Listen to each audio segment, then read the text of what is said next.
আমি মরার পর আমার লাশটাকে নিয়ে বেশি কান্নাকাটি করো না। যত তাড়াতাড়ি পারো আমাকে কবর দিয়ে দিও। সেটাই তো আমার আসল স্থান। সেইখানটায় আমি আমার প্রিয়জনকে পাব। আমার প্রিয়তমা, প্রাণের প্রিয়তমা।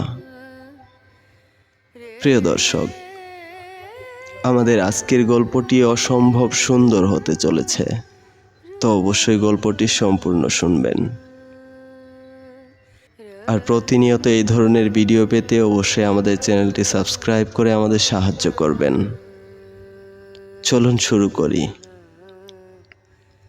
আমি তাকে ভালোবেসেছিলাম, কিন্তু সে আমায় বুঝল না।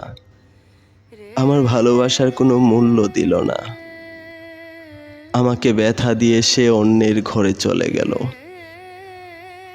কি দোষ ছিল আমার? তুমি যেদিন লাল টুকটুকে শাড়ি পরে অন্যের হাত ধরে চলে যাচ্ছ, সেদিনই ডিসাইড করেছিলাম আমি আর এই পৃথিবীতে থাকতে চাই না। এই পৃথিবী আমার জন্য না।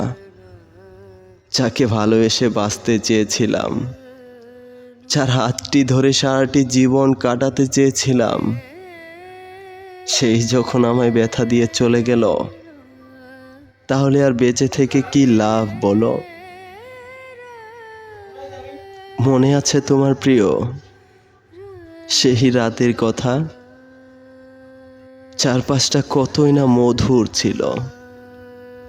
পূর্ণিমার চাঁদের আলোয় তুমি আমি পাশাপাশি বসে হাতে হাত রেখে কথা দিয়েছিলাম, আমি তোমাকে ছাড়া বাঁচব না। আমার এই জীবনটা আমি তোমার নামে লিখে দিয়েছিলাম। এখন তুমি বলো, তুমি বিহীন আমি বাঁচি কি করে? তুমি যে আমার হৃদয়টাকে নিয়ে গেছো শুধুমাত্র এই শূন্য বডিটা রেখে। আজ আমার নামটা পর্যন্ত আমি ভুলে গেছি জানো। চারদিকে শুধু ডিপ্রেশন, ডিপ্রেশন আর ডিপ্রেশন। এই মনটা শুধু তোমাকে নিয়েই ভাবতে চাই, কিন্তু তা তো সম্ভব না। তুমি অন্য কারো হয়ে গেছো। তাই আমার পাড়া প্রতিবেশীদের বলে যাচ্ছি, আমি যদি এই পৃথিবীর মায়া ত্যাগ করি, তাহলে যেন তারা আমার জন্য কান্নাকাটি না করে। যত দ্রুত সম্ভব যেন আমার লাশটাকে কবরে রেখে আসা হয়, তাতেই আমার শান্তি। একদিন না হয় একদিন ঠিক আমার কবরের পাশেই আমার প্রিয়জন এসে শুয়ে থাকবে। তখন আমাদের মিলন হবে।